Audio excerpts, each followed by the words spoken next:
could see that so many people were dying psychologically or actually for lack of an encouraging word. And so it made being in the position to provide that much more necessary. I mean, part of the reason that Tammy and I tour constantly is because it seems to be good. It seems to be a good thing. You know, we've even seen changes in the audience. So 5 years ago, 6 years ago, when we did our first tour, a lot of the people who came to the talks were in pretty rough shape. There were more men than there are now, like the proportion of men to women was higher. And the men were generally there alone, and a lot of them were looking pretty ragged around the edges. And now, 5 years later, half the audience comes in suits. Like it's as if they're dressed for a wedding. Most of the guys are there with some woman. The audience members are doing much better, and the lecture events are extremely positive. You know, if you looked at my life from the outside, you'd think that I was in a constant storm of, you know, aggravated controversy, but all of that, virtually all of that is virtual.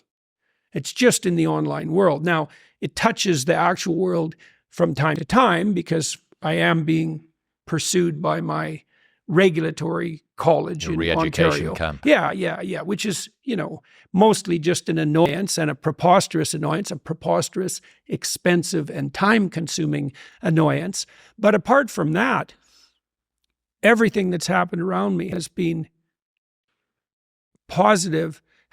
That's a strange thing too. Positive at such an intensity that even that is daunting.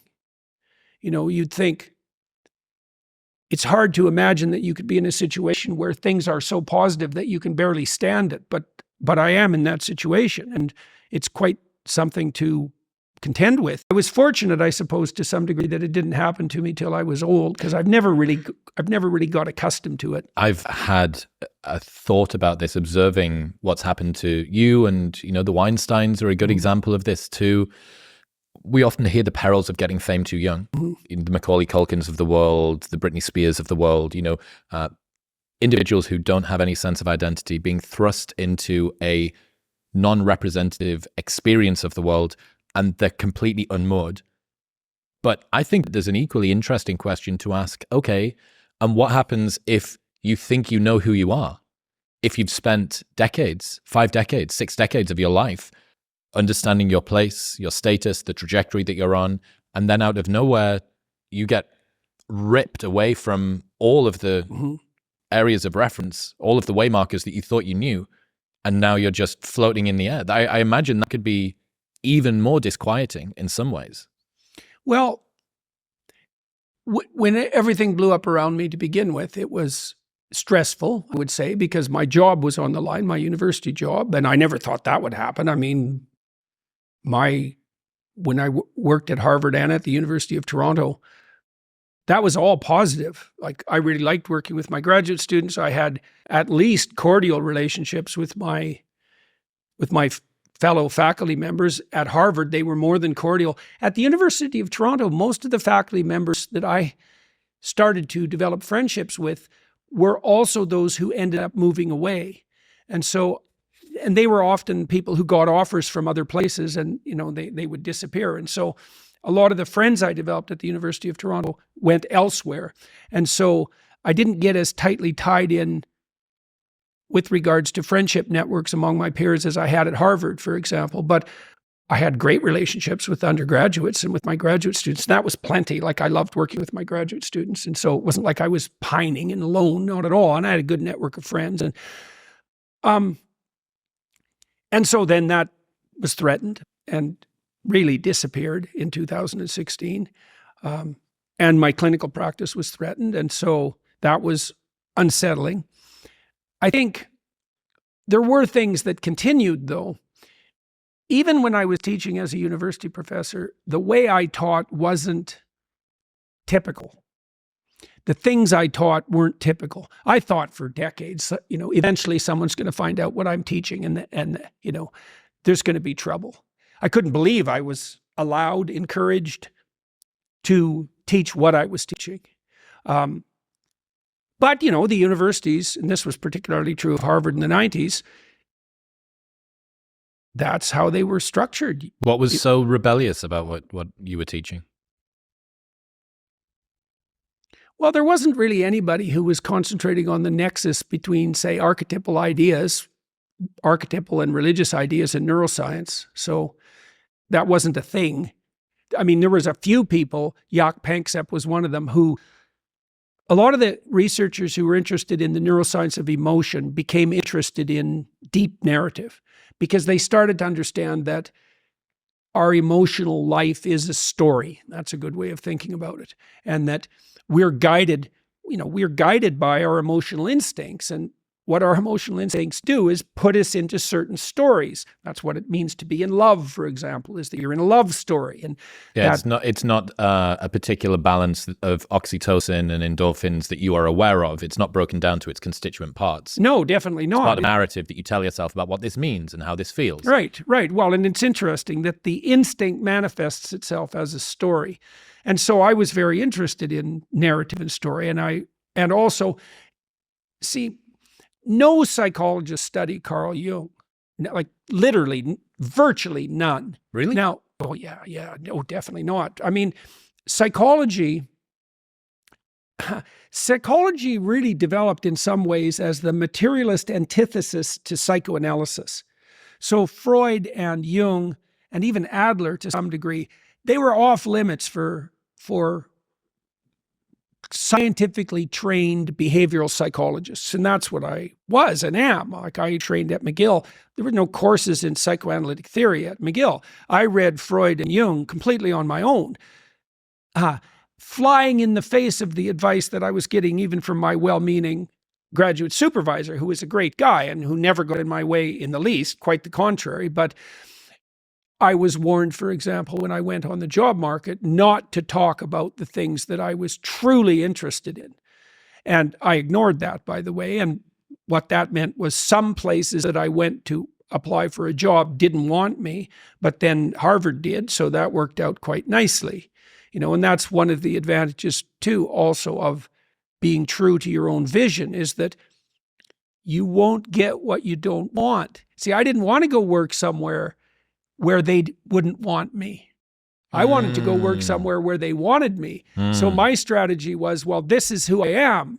And if you don't want me, you know, that's a drag because I'm looking for a job. But by the same token, I'm not going to pretend to be someone other than who I am so I can work here. What a stupid way of starting your career. Well, that goes back to the truth, right? Telling the truth. What are you going to, if you tell a sufficiently seductive lie, what is the best that you can hope for? Right. The person that you're telling the lie to falls in love with the projection. Right, absolutely. Well, when I applied to graduate school, I wrote a crazy admissions letter, and I basically laid out who I was, flaws and all, and what I was interested in, and 3 people bit.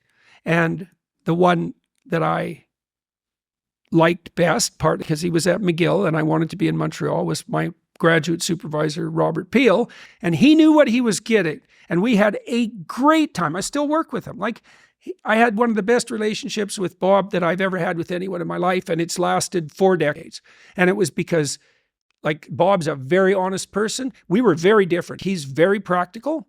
He's a very good administrator, a managerial type, although he's super smart.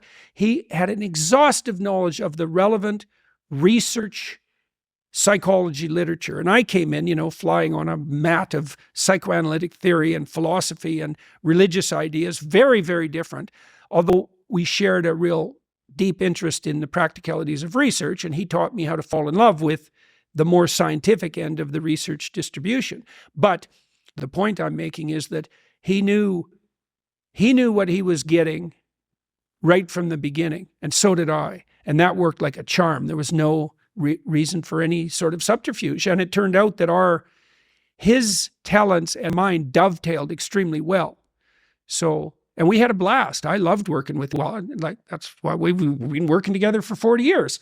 I traveled all over North America with Bob because we also started a business, and it was great. It was great. The thing is, you know, if you tell people who you are and an opportunity opens up, It opens up for you, Yes. not for this thing you've created, this lie. I can't remember the gentleman's name. This guy is a legend within the industry. He's been working for a long time. He's accumulated a number of haters and fans. And toward the back end of his career, as Douglas is starting his, he decides that he wants to release a West End play about the life of Prince Charles in rhyming couplets. Adventurous as West End plays go. And obviously there was all of this scrutiny because he was this very well-known individual within the publishing world. And opening night, by the halftime interval, there was no one left in the entire auditorium, including the cast. And this guy was devastated, right? And he was mocked in the press and all the rest of it. Apparently Douglas saw him shortly afterward and asked him kindly, he was like, look, like, what were you thinking? A West End play about the life of Prince Charles in fucking rhyming couplets? He said, well, Douglas, I followed my instincts. And instincts, they may sometimes lead you wrong, but they're the only thing that's ever led you right. Right. And that stuck with me because... Yeah, well, there's something very relevant there too on the instinctual front. Okay, so things will beckon to you and call to you, and you'll have intuitions about which pathway to take. And you will, in all likelihood, follow those, because what else do you have? You have these orienting instincts. This is another reason why you don't lie. Because if you lie and you practice lying, you pathologize your instincts, and then your intuitions lead you wrong.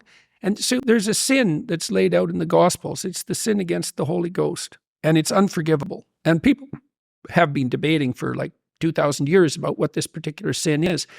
But it's something like the pathologization of the instincts that orient you. Like if you sacrifice your relationship to the truth, you warp your vision, and then you can't see. And then one day it'll be dark and there'll be sharp things in the fog in front of you, and you'll wander right into them because you've pathologized your own vision. Yeah. You don't want to lie because you program yourself falsely, and then you automatically see what isn't there. And then, of course, the world will slap you in the face continually, and you'll think, oh my God, the world's such a pathological place.